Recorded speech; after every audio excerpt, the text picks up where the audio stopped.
সিটে হেলান দিয়ে শুয়ে আছি আর ভেঙে যাওয়া স্বপ্নগুলো নিয়ে ভাবছি। তখন একজন হঠাৎ বলে উঠল, মামা ভাড়াটা দেন। তার কথাই আমার ঘোর কাটলো।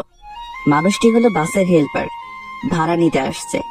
তার কথাই মানিব্যাগটা বের করলাম। মামা ভাড়া কত? 180 টাকা মামা। তার কথা শুনে মানিব্যাগটা খুলে টাকা খুঁজতে লাগলাম। অনেক কষ্টে 122 টাকা বের করলাম।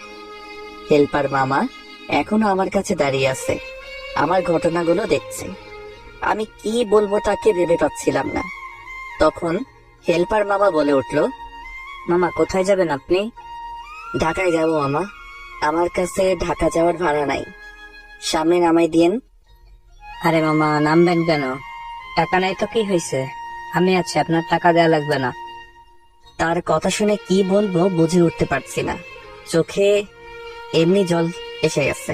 এই সাধারণ মামাই বুঝিয়ে দিল মনুষ্যত্ব টাকা দিয়ে কেনা যায় না। কত ধনী মানুষ দেখলাম অনেক টাকা থাকা সত্ত্বেও বিপদের উপর জুলুম করে, কিন্তু মামাটা সত্যি আলাদা। কি হলো মামা, কথা বলছেন না কেন? তাকে কিছু না বলে জড়িয়ে ধরলাম। আপনি আমার অনেক উপকার করলেন মামা, জীবনে অনেক মানুষকে টাকা দিয়ে সাহায্য করেছি, কিন্তু আজ আমার কাছে টাকা নেই। অনেকের কাছে চাইছিলাম, কিন্তু সবাই শুধু অজুহাত দেয়। মানুষ এরকমই মামা, সুসময় অনেক বন্ধু পাওয়া যায়, কিন্তু দুঃসময়ে একজনকেও পাওয়া যায় না। ঠিক বলছেন মামা। আচ্ছা মামা আপনি বসে থাকেন, আমার আবার অন্য ভাড়া তুলতে হবে। আর শুনেন, আজ ভাড়া নিলাম না বলে কিন্তু পরে দেখা হলো অবশ্যই নিব। মামা আমার জন্য দোয়া করবেন।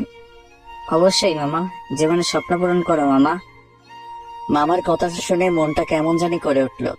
এর আগেও একবার ঢাকা গিয়েছিলাম, তখন আমার মনে অনেক স্বপ্ন ছিল, বড় হয়ে ডাক্তার হব, কিন্তু স্বপ্নটা প্রকৃতির লীলা খেলায় ভেঙে গেছে। 4 বছর পর আবার ঢাকায় যাচ্ছি, তবে আজ আমার মনে কোনো স্বপ্ন নেই,